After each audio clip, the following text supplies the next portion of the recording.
সূরা জারিয়াতের মধ্যে আছে আল্লাহ রাব্বুল আলামিন বলেন ওমা খালাকাতুল জিন্না ওয়াল ইনসা ইল্লা লিয়াবুদুন, আমি মানুষ এবং জিন জাতিকে বানাইছি একমাত্র আমার ইবাদতের জন্য, আমার ইবাদতের জন্য বানাইছি।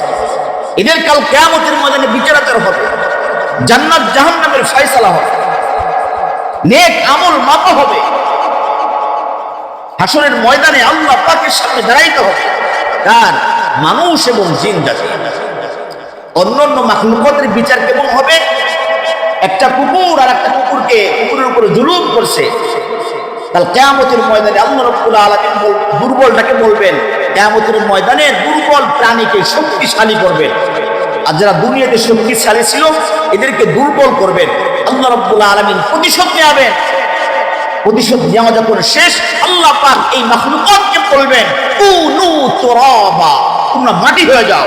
সমস্ত মাখলুকাত মাটি হয়ে যায়। মানুষ এবং জিন জাতি তাকায় তাকায় দেখতে থাকবে, আর তখন ভাবতে থাকবে আহা, যদি আমি মানুষ না হইয়া, যদি আমি কুকুর হইতাম, যদি আমি শুকর হইতাম, যদি আমি শিয়াল হইতাম, তবু তো ভালো ছিল। আজকে এই আল্লাহ পাকের সামনে দায়িত্ব হইতো না, আজকে জাহান্নামের ফয়সালা হইতো না, আযাবের শাস্তি হতো না, কুকুরের মতো মাটি হয়ে যায়। মানুষ এবং জিন জাতি তখন কি করবে? আফসোস করতে থাকবে, ইয়া লাইতানি কুনতু তুরাবা। আহা,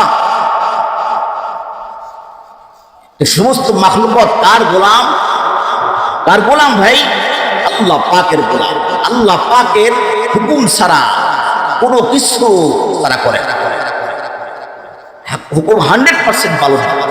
এই কথাটা কেন বললাম? সূর্য যখন ডুবার সময় হয়ে গেছে, আল্লাহ রাব্বুল আলামিন অর্ডার করলেন, সূর্য খবরদার খবরদার, তুমি ডুববা না। আমার হাবিব যে দুইটা কাফেলার কথা বলছেন, ওই দুইটা কাফেলা যখন মক্কা নগরীতে প্রবেশ করবে, এরপরে তুমি ডুইবা যাইবা। আল্লাহু আকবার। সব আল্লাহ পাকের গোলাম। সূর্য আর ডোবে না, সূর্য স্থির হয়ে আছে। আবু জাহেল উতবা সাহেবের দল এদিকে তাকায়, আমার পথের দিকে তাকায়, তাকায় দেখে সূর্য আর ডোবে না, তাকায় রয়েছে কাফেলার দিকে।